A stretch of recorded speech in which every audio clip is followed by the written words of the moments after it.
अगर इलेक्शन के point of view से देखा जाए तो विधानसभा और लोकसभा में बहुत कमज़ोर हुई कांग्रेस। किन स्ट्रैटेजीज पे बात हुई आज, किस रणनीति के साथ आगे बढ़ने की तैयारी है? देखिए, विधानसभा के नतीजे जो थे वो पूरे प्रदेश की जनता को मालूम है क्यों हुए थे। विंध्य संभाग को टारगेट किया गया था, चाहे जिस तरीके से भी टारगेट हुआ हो, वहाँ के नतीजे हमारे ऐसे आश्चर्यचकित नतीजे थे। जहाँ तक लोकसभा की बात, जब अमित शाह पहले ही कह दें कि 300 पार, तो भाई आप तो चुनाव लड़ना मुश्किल है।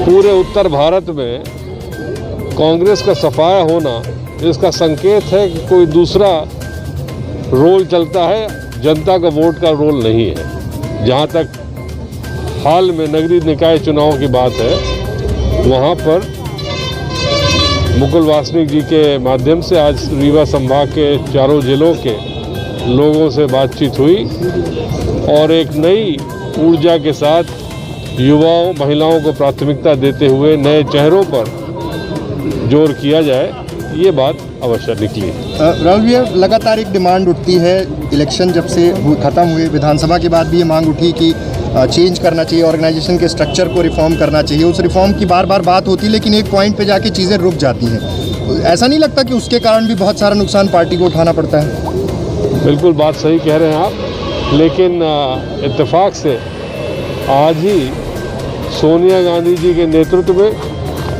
जो कांग्रेस के कुछ वरिष्ठ नेता लोगों ने शंका व्यक्त की थी, उनकी बैठक दिल्ली में हुई है और निरंतर बैठक 2-3 दिन होगी। उसके बाद पूरे देश के संगठन के हिसाब से बदलाव आएगा। लोकल लेवल पर भी कई बार ऐसा देखा गया है कि कांग्रेस अलग अलग खेमों में बटी हुई है, तो नगर निगम के इलेक्शन में, निकाय चुनाव में कैसे टारगेट करेंगे, क्योंकि बीजेपी अपनी स्ट्रेटजीज के साथ आगे बढ़ना शुरू कर चुकी है? देखिए, जहाँ तक खेमे उमे की बात है, ये बहुत पुरानी बातें हो गई। यदि कांग्रेस अब कमर नहीं कसेगी तो खेमे उमे अपने आप धाराशायी हो जाएंगे। हाँ बोलो। सर, ऑर्गेनाइजेशन में लगातार एक डिमांड उठ रही है। दो इलेक्शंस आपकी पार्टी हार चुकी है, इस जिले में 8 की 8 सीटें हार चुकी हैं। बार बार चेंजेस की बात होती है, लेकिन सारी चीज़ें एक पॉइंट पे जाके रुक जाती हैं। कब ये चेंजेस होंगे? पार्टी के अंदर भी ये बात कई बार उठ चुकी है।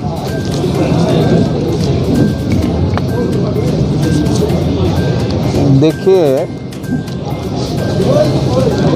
समय रहते हुए संगठन को मजबूत करने के लिए जो कदम उठाने हैं वो कदम उठाए जाएंगे, लेकिन आज यहाँ पर मैं ये कह दूँ कि कब कौन सा कदम उठाया जाएगा, मैं नहीं समझता हूँ कि वो मुनासिब रहेगा। किसानों के मुद्दे पर बीजेपी सम्मेलन कर रही है, कांग्रेस अभी तक डिसाइड नहीं कर पा रही कि क्या करना है, किस स्ट्रेटजी से आगे बढ़ना है।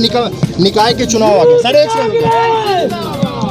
किसानों को लेकर जो विधेयक जिस तरह से कानून बनाने के लिए भारतीय जनता पार्टी की सरकार ने संसद में किया, वो पूरी तरह से अलोकतांत्रिक रहा, वो पूरी तरह से असंवैधानिक रहा, वो हर तरीके को हमने विरोध किया है। विधानसभा चुनाव में बसपा के नेताओं को टिकट दिया गया था, क्या इस बार भी वही करेंगे?